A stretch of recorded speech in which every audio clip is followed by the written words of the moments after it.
Let me ask you a question, and I want you to actually think about it for a second. If someone asked you right now, are you on track for retirement? Could you answer with confidence? Not a guess, not a hope, but an actual informed answer? Most people can't. And it's not because they haven't thought about it.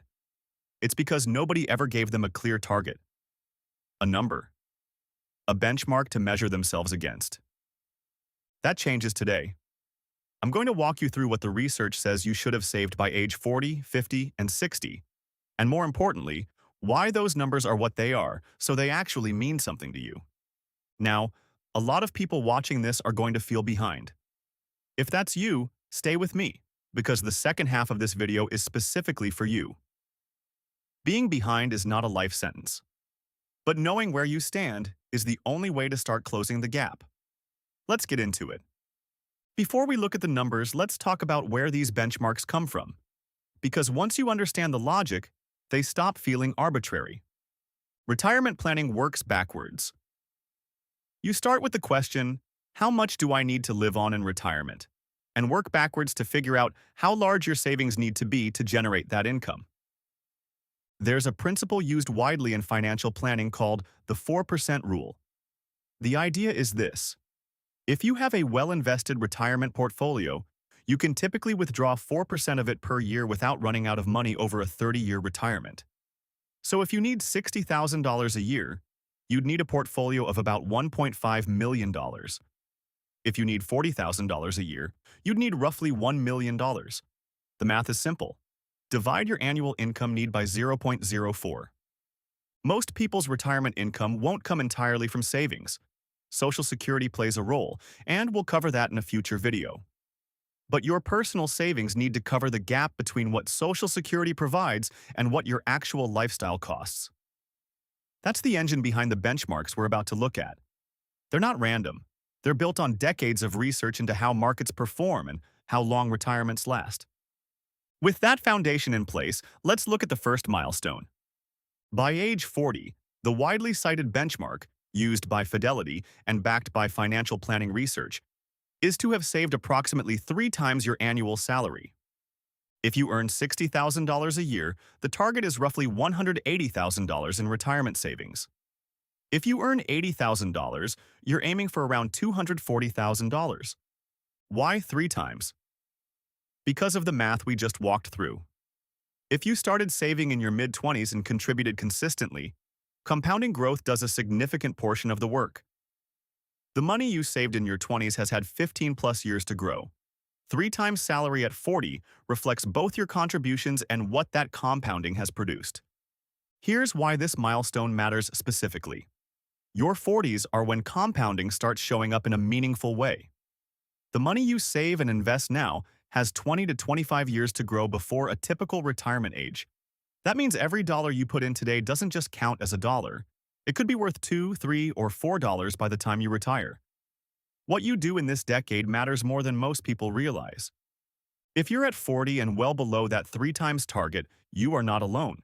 The average American in their 40s has far less saved than this benchmark suggests. But knowing you're behind is valuable information, not a verdict. The question is what you do with it, and we'll get to that. First, let's look at what the target looks like a decade later. By age 50, the benchmark is 6 times your annual salary. Same examples. $60,000 salary means a target of $360,000. $80,000 salary means $480,000. That's a significant jump from the 3 times target at 40, and for good reason. Your 50s are when retirement shifts from a distant concept to a real deadline.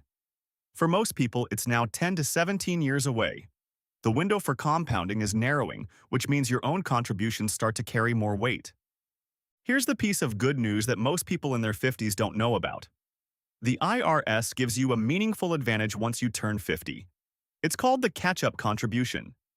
In a standard 401k, the annual limit for 2024 is $23,000. But after 50, you can contribute an additional $7,500 on top of that, bringing your total to $30,500 per year. For IRAs, the base limit is $7,000, and the catch-up adds another $1,000 for a total of $8,000. Why does this matter so much? Because at 50, your kids may be older and less expensive, your mortgage may be lower, and you may be near your peak earning years. More income, lower household costs, and higher contribution limits. That combination makes your 50s one of the most powerful decades for accelerating savings if you're intentional about it. The window is real, but you have to know it exists to use it. Let's look at the final milestone before retirement. Age 60. By age 60, the benchmark is 8 times your annual salary, $480,000 on a $60,000 income, $640,000 on $80,000. At this stage, retirement is likely within 5 to 7 years for most people, which changes the nature of the planning conversation entirely. You're no longer just asking, how much do I have? You're asking, how long will it last? You're thinking about which accounts to draw from first, when to claim Social Security, and how to manage market risk when you don't have 30 years to wait out a downturn. Here's the important thing to understand. The age 60 benchmark isn't the final answer in isolation. It's a starting point. Your real target depends on your specific expected expenses, your Social Security benefit, whether you have a pension, and what healthcare looks like before Medicare kicks in at 65. 8 times salary tells you whether you're in the ballpark, whether retirement at a traditional age is looking realistic or whether some adjustments are in order. If you're near that target, the focus shifts to protecting what you've built. If you're well below it, the timeline is shorter than it was at 50, which makes right now the moment to act. And that brings us to what matters most. If these numbers felt discouraging, you are not in a small minority. Studies consistently show that the majority of Americans at every one of these ages fall below these benchmarks. The targets aren't the average, they're the goal. So here's what actually moves the needle if you're behind. First, maximize your contributions, especially if you're 50 or older. Use those catch-up limits. If your employer offers a 401k match and you're not capturing the full match, you're leaving free money on the table. And that is the highest guaranteed return available to you. Full stop. Second, reduce the gap between what comes in and what goes out. Every dollar redirected from spending to saving is a dollar that gets 10, 15, maybe 20 years to compound. Small but sustained increases in your savings rate matter far more than most people expect. Third, think carefully about your retirement timeline. Working 2 or 3 years longer than originally planned has a compounding effect of its own. It gives your savings more time to grow, shortens the period they need to last, and can meaningfully increase your Social Security benefit if you delay claiming. Fourth, get clear on what retirement actually costs for you specifically. The benchmarks are based on salary multiples, which is a useful starting point.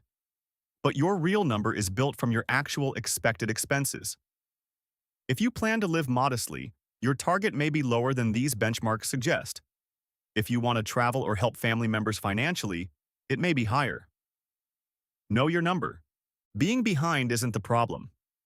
Staying in the dark about where you stand is. Let's bring it together. By 40, the target is 3 times your salary. By 50, 6 times. By 60, 8 times. Those numbers are grounded in real math, working backwards from what it takes to fund a retirement that lasts 25 to 30 years. If you're on track, you now have a framework to keep building on. If you're behind, you know exactly where the gap is, and you have a starting point for closing it. In the next video, we're talking about budgeting. Not the complicated kind, but a simple approach that actually works for people who've tried it before and given up. I'll show you why most budgets fail and what to do instead. Subscribe so you don't miss it, and I'll see you there.